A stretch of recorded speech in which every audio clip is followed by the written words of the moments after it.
All right, grace and peace to the body that is the church.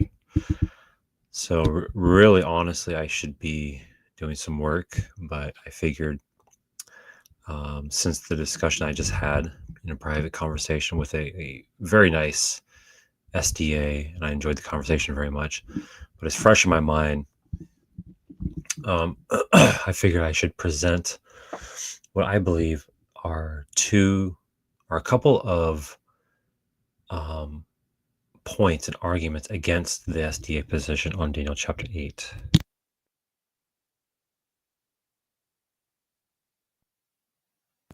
These are a couple of arguments that I have not clearly articulated and presented in past videos.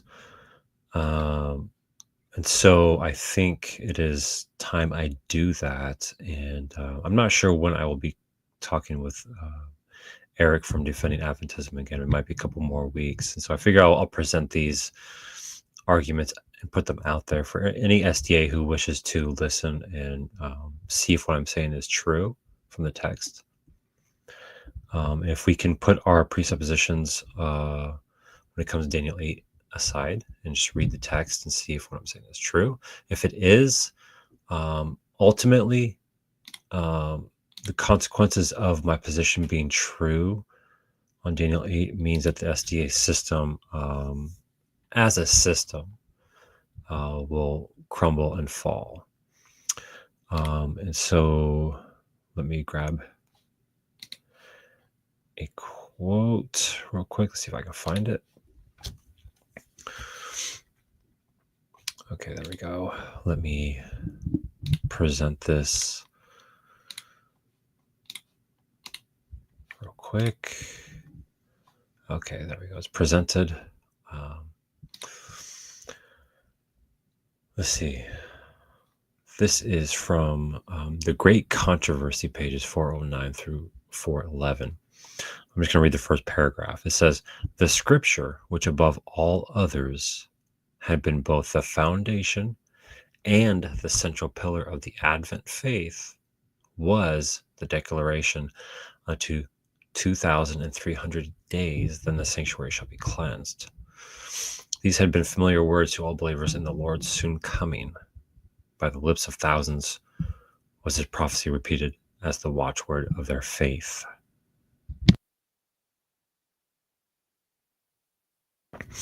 All felt that upon the events therein foretold depended their brightest expectations and most cherished hopes. These prophetic days had been shown to terminate in the autumn of 1844. In common with the rest of the Christian world, Adventists held that the earth, or some portion of it, was the sanctuary. They understood the cleansing of the sanctuary was the purification of the earth by the fires of the last great day. So the point is this verse right here, sentence, excuse me. The first sentence right there. So this verse right here is both the foundation and pillar of the Advent faith. This is obviously referring to before 1844, but that continued on into the Seventh-day Adventist Church as well. So by no means is this verse not important. And there is not a lot of Christians who are talking about and addressing the SDA, I would say, misuse of Daniel chapter 8. I would say they've gotten away with it for too long. The reason why I say they've gotten away with it is because they have gone under the radar with a lot of Christians. A lot of Christians have not paid them any attention.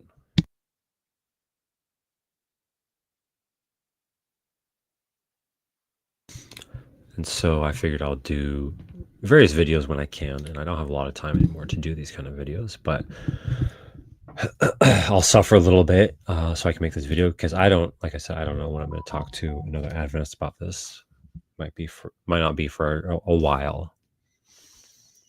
So if you're a Christian who is struggling with this question when it comes to the SDA Church and Daniel 8:14, and does it really end in 1844? Because if that's the case, then clearly they may have some credence to their claims. Now, obviously, only so much, because the Baha'i faith as well holds to the same understanding of Daniel 8. They believe it ends in 1844. It's 2,300 years, and I forget the name of their prophet, came in 1844, and he did lots of great stuff according to them.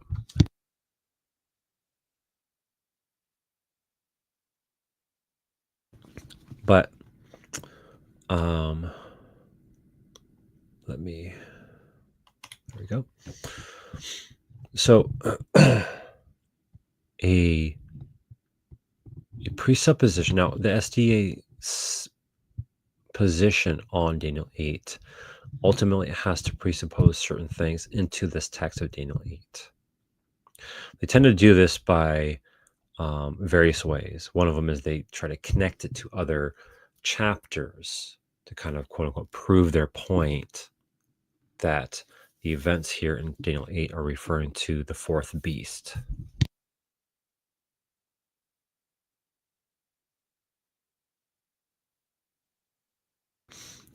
Now, one of the points that I make against them is a consistent theme that we see in the book of Daniel. So chapter 2, chapter 7, and chapter 8, when it introduces a new beast system. So like chapter 7, right? Chapter 7 has the four great beasts. Chapter 2 has the metals. Chapter 8 has two beasts. So the first beast here is like a lion. But then notice, behold, another beast, a second one, like a bear. So when the second beast is introduced, it's introduced as another creature, another animal.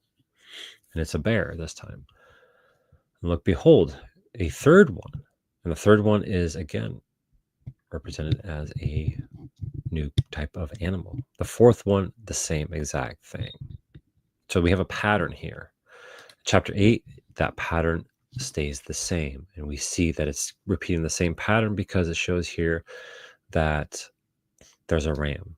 So that's the first beast that is mentioned here, a ram. And it ends up being the same beast here, the second one, the bear.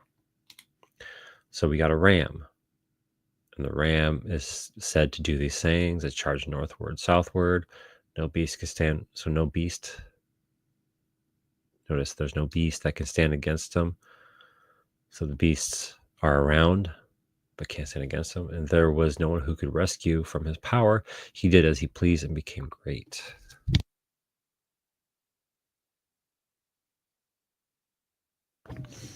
As I was considering, behold, a male goat came from the west. So here is a new beast that is introduced, and it just so happens to be the third beast, which is parallel is in chapter 7. It's the leopard. So we're seeing the same pattern that is repeated from chapter 7 and chapter 2. Whenever a new system is introduced, it is introduced by a new metal or a new animal, a new beast. Not once do we see in chapter 8 that we go from the ram to the goat to another beast, another animal. Never is there a transition to another animal. So if we're keeping the same pattern, that means whatever happens is happening during the time of this goat. Now the SDAs will say verse 8 and verse 9 is the transition to the fourth beast, but this is not keeping in pattern with, or it's not keeping in step with the pattern that is clearly given in chapter 7 and chapter 2, and very clearly that chapter 8 is repeating that same pattern.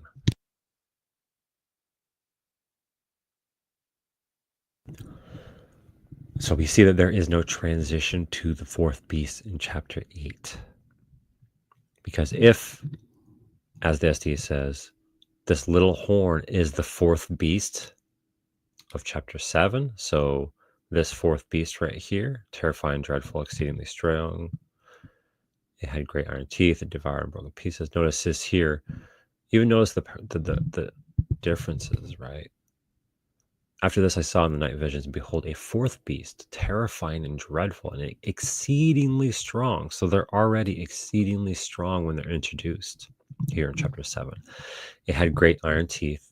It devoured and broke in pieces, and stamped what was left with his feet. It was different from all the beasts that there were before it, and it had 10 horns. And considered the horns, behold, there came up among them another horn. So the contrast, chapter 9, out of one of them came a little horn, which grows exceedingly great. So over time, it grows exceedingly great. But even if we want to ignore that, what the SDA position is saying that a little horn, so this little horn that is mentioned, where is it? Excuse me. Okay, here we go. Behold, there came up among them another horn, a little one. So they're saying a little horn grows on a little horn, rather than following the same pattern that 7 is clearly showing, that a little horn grows on a beast, a creature. So this little horn here clearly has to be growing on a creature or a beast that has already been mentioned, and very clearly here in verse 8, there is a goat, and this goat is what the little horn grows on.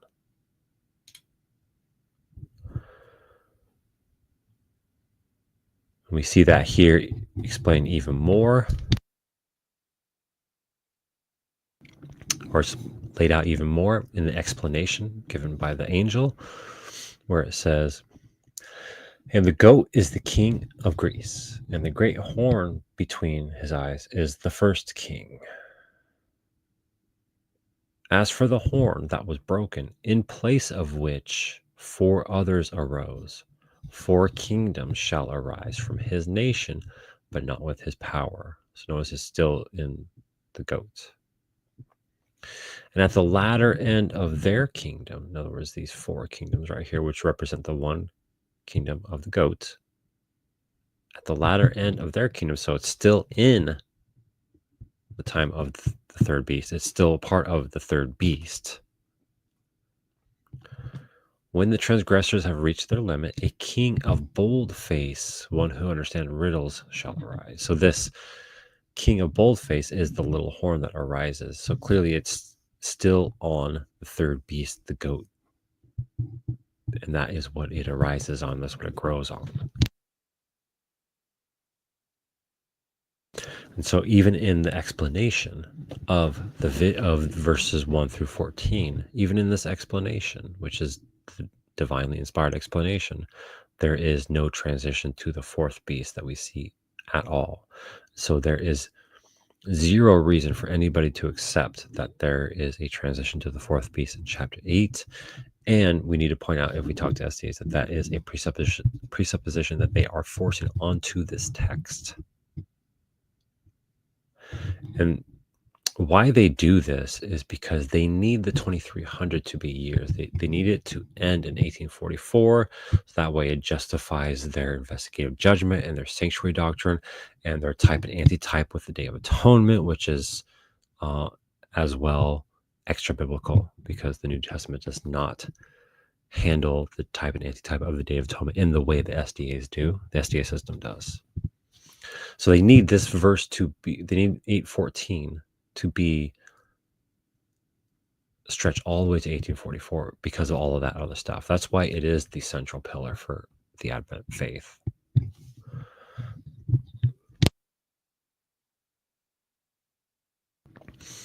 So that is my first argument that I call the transition argument, if there must be a name for the argument, which we only need to use that if we want to quickly reference the argument. It is called the transition argument.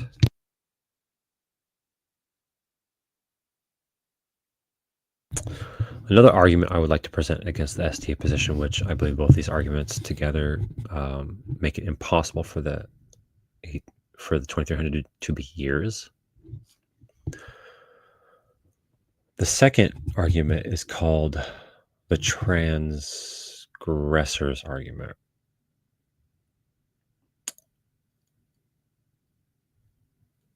And that is because this argument focuses on indignation, transgressors, transgression, and the time of the end.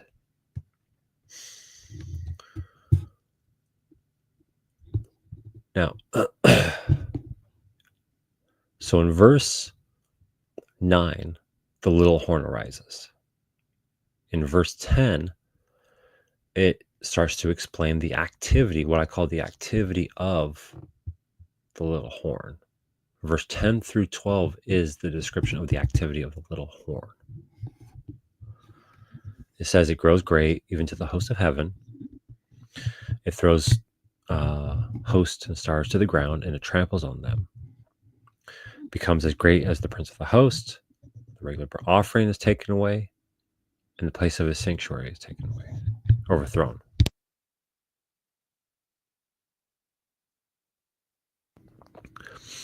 So whenever those things are mentioned, it's referring to the activity of the little horn. And we clearly saw that the little horn arises on the third beast. So when the little horn arises, he starts this activity. So even if we would want to grant the SDA the position that this little horn is actually the fourth beast that arises, we need to ask them the question is, does this match with their, because I believe they say the little horn, the fourth beast arises in chapter 8, arises about, I can't remember exactly, it's like 90 BC, somewhere around there, maybe 120 BC, somewhere around there. And so around that time, whenever they say it is, do we see a little horn, this Roman Empire, that does all these things, that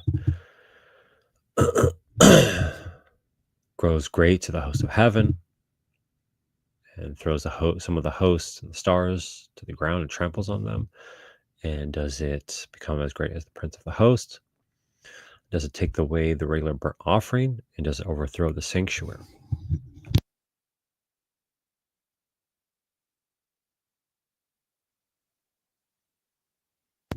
If it does not, then that definitely does not fit. But let me get back to my point, my argument. That was just kind of like a side point I wanted to point out. So we clearly have from 9 to 12 a description of a little horn that arises, and when he arises, he has all of this activity that he does. Now, notice this here in verse 12. It says, and a host will be given over to it together with the regular burnt offering. Notice why. It tells you why. It says because of transgression. So the activity of the little horn is because of transgression. So we need to ask the question of the SDA, who are, or what are these transgressions? Are there transgressors that transgress that cause this little horn to become active? It says, and it will throw truth to the ground and it will act and prosper. Okay. So if we go down to verse 15, I'm going to start. It says, when I, Daniel, had seen the vision, I sought to understand it. Behold, there stood before me one having the appearance of a man. And I heard a man's voice between the banks of the Uli, and it called, Gabriel, make this man understand the vision. So he came near where I stood, and when he came, I was frightened and fell on my face. But he said to me, understand, O son of man, that the vision is, so this vision is for the time of the end. Now, some SDAs like to argue about the Hebrew words for vision. There are two words. There is mar'eh and there is kazon. So I'm just going to point this out. on the side for those people who make that argument. So notice this here. This word for vision is clearly kazon. Just keep that in your mind. Just remember that. Excuse me. So understand, O son of man, that the kazon, or the vision, is for the time of the end.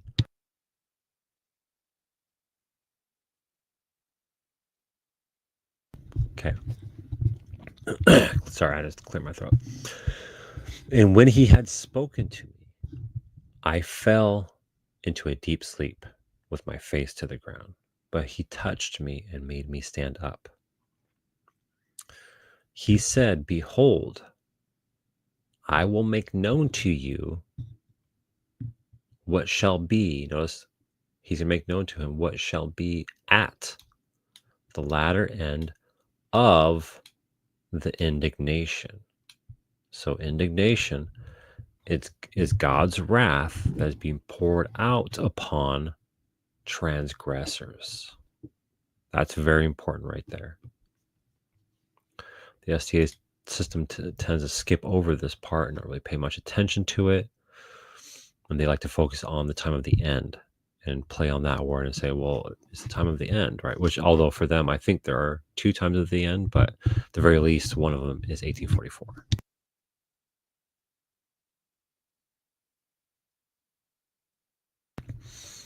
So he's going to make known to him what shall be at the latter end of the indignation. Now notice similar language here, right? I will make known to you what shall be. Notice he says here, Gabriel, make this man understand the vision. So he came near where I stood. When he came, I was frightened and fell on my face. But he said to me, understand, O son of man. Notice similar language, right? Understand this, O son of man. Where he says in here, I shall make known to you. In other words, understand. You'll understand it. I'll make known to you what shall be at the latter end of the indignation, or God's wrath. For, notice this here, for. In other words, this indignation right here, it refers to the appointed time of the end. So God's wrath here it refers to the appointed time of the end. So that means this kazon, that'll become important here in a second. This kazon, which is for the time of the end, is about God's indignation on transgressors.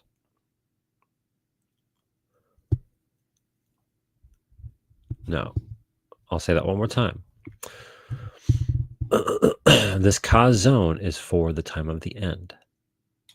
And then he says here in verse 19, behold, I will make known to you, in other words, you'll understand what shall be at the latter end of the indignation. For this indignation right here, it refers to the appointed time of the end, which is the kazon.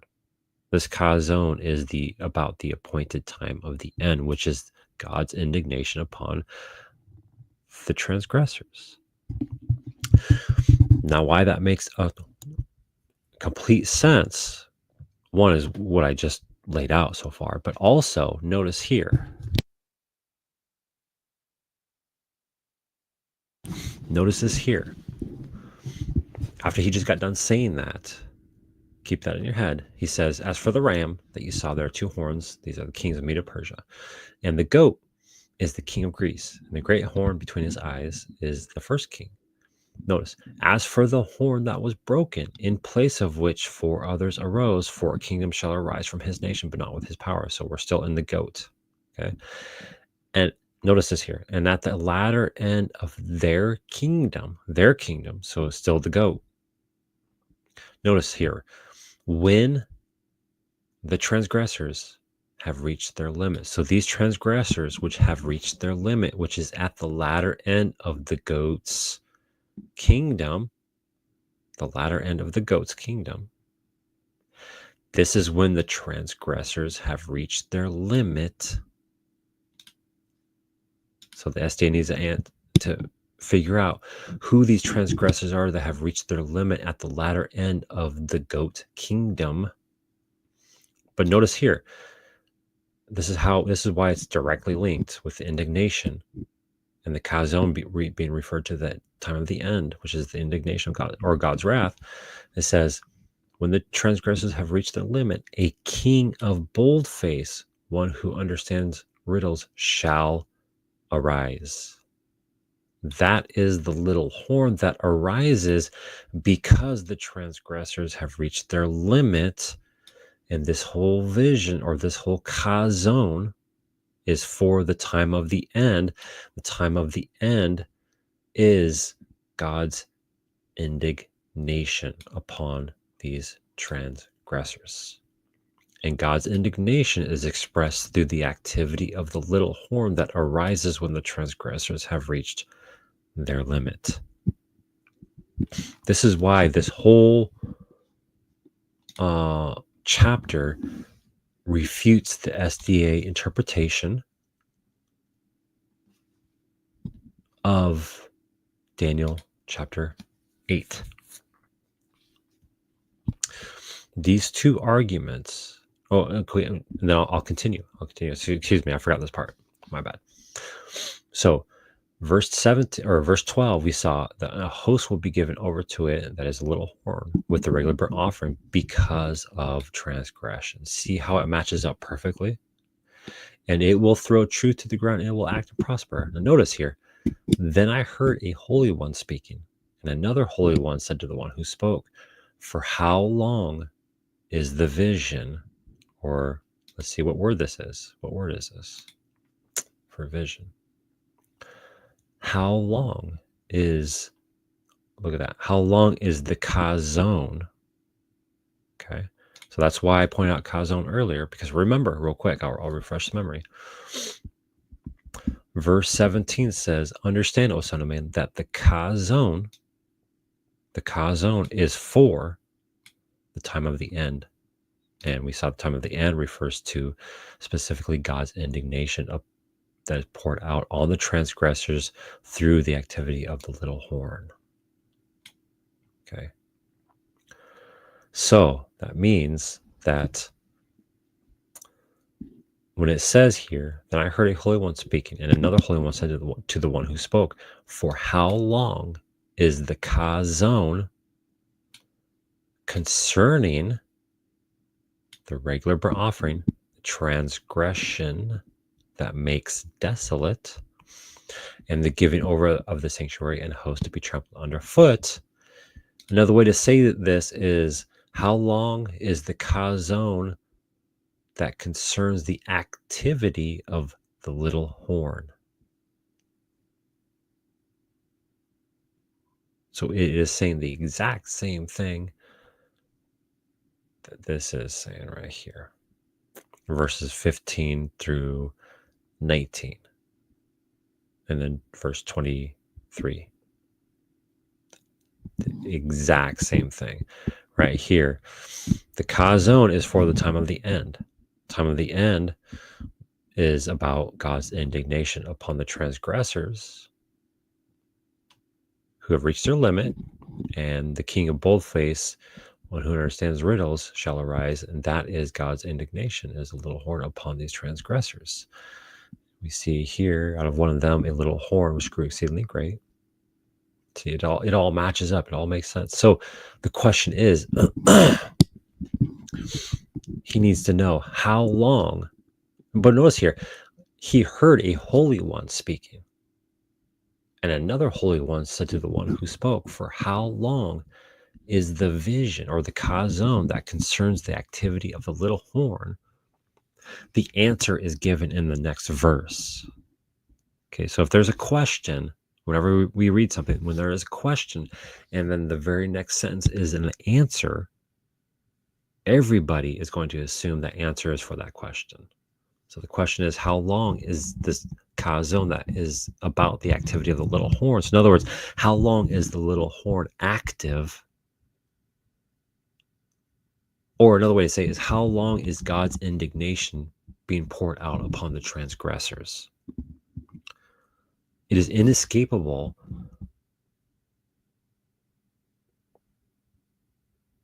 this whole thing is inescapable. What I'm pointing out. You cannot disconnect the activity of the little horn from the time that is given in verse 14.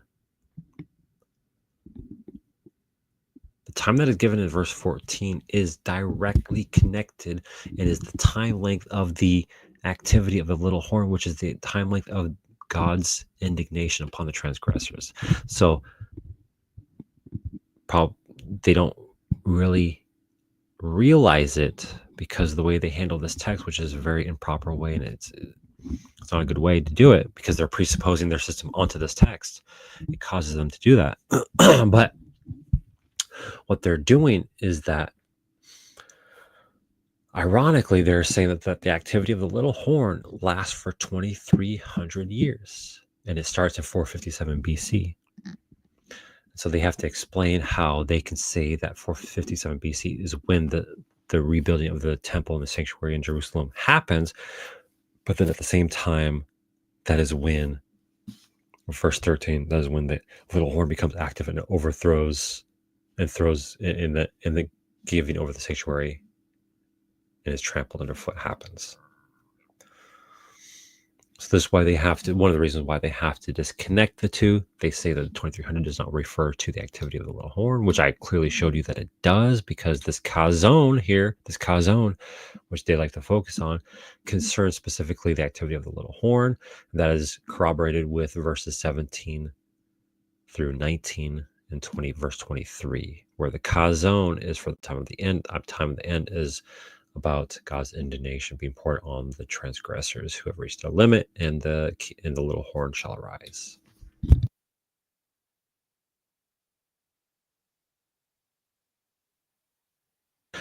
These are my two arguments that are against the SDA position, Daniel chapter 8. They are the first one is the transition argument. The second one is the transgressors argument.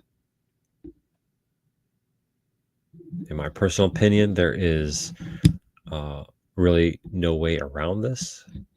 If you leave, or if you try to interpret this 2300 within the context of its chapter, it's clearly a new vision that is given. Notice, in the third year of the reign of King Belshazzar, a vision appeared to me. So it's a new vision. It's not the same vision in chapter 7 or 9 or in 2 or in 10 through 12. It is a new vision.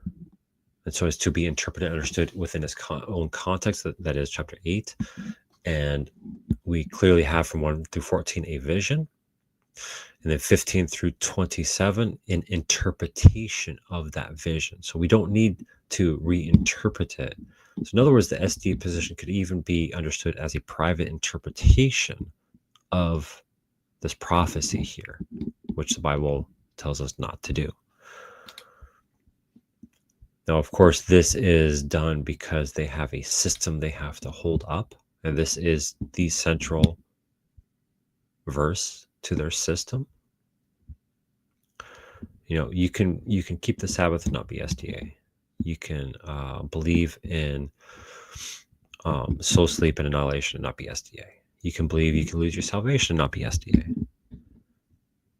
But when it comes to the 2300 being years and ending in 1844, you need to be SDA to believe that. If you believe that Ellen G. White was given the spirit of prophecy and was inspired and wrote many inspired truths that are binding upon the Christian, then you need to be SDA. If you believe the scapegoat is Satan, then which is linked with the type and antitype David Tomat, and the antitype lasts from in between the two comings, and the way SDA is laid out with their sanctuary doctrine, then you need to be SDA. You kind of see what I'm bringing out here is there's certain things within the SDA system that you can believe and not be SDA. So I'd call those believers, those Christians who are in the SDA church, to reconsider the SDA position. And this is just, I would say, the central verse, the central issue, but there are many other issues. some that I laid out already, like the scapegoat is inescapable as well. The scapegoat is a part of the atonement that is accomplished by Christ. Yet the SDA system has them participating in that, although they try to get around that, and they don't use that exact same language that I just used. Ellen G. White having the spirit of prophecy, spoken of in the book of Revelation, and that is a sign that they are the true church. No other church is other than them, and they have the end time present truth, and you need to believe it, or else if you reject it, then you are not saved. These are all positions of the SDA church that are very problematic and need to be addressed. And I hope that more Christians start understanding the SDA positions on these various things and start addressing them more.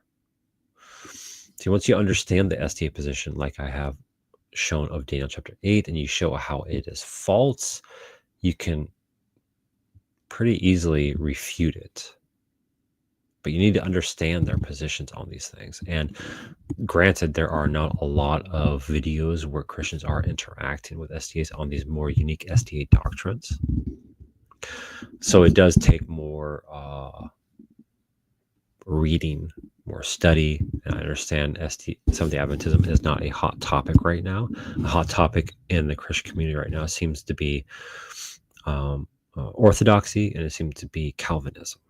Are the two really hot topics right now that people want to just like hammer away and talk about nonstop, which is fine and dandy, but there are a lot of other doctrines and errors and issues within the Christian world that need to be addressed and refuted, and Seventh-day Adventism is definitely one of those. You can go after their veganism, and it's not just veganism just to be vegan. It's veganism because it prepares you for the second coming, and that you become spiritually enlightened because you're a vegan. It's the scapegoat doctrine, where Satan is a scapegoat and he bears the sins of God's people. It is Daniel 8, what I've just laid out, in the 2300 lasted for till 1844, which is clearly false. It's Ellen G. White having a spirit of prophecy and her laying out present truth that is binding upon the Christian. It is their type and antitype of the Day of Atonement. These are doctrines that Christians need to understand from the SDA position, understand their position on these, and be able to refute them, because they are refutable. They're definitely not biblical in any way.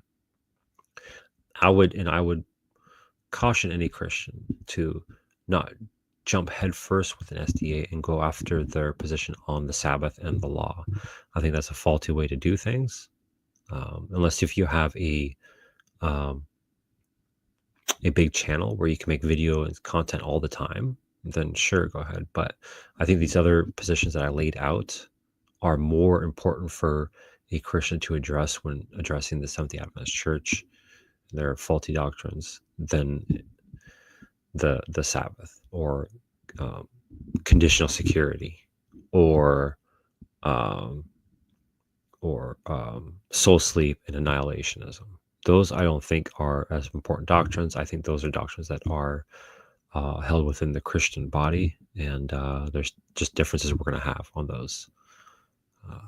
But definitely those other doctrines I mentioned, you need to study those up. And I would recommend reading the primary sources, right? Ellen G. White, especially being number one, because she's the one who had the spirit of prophecy.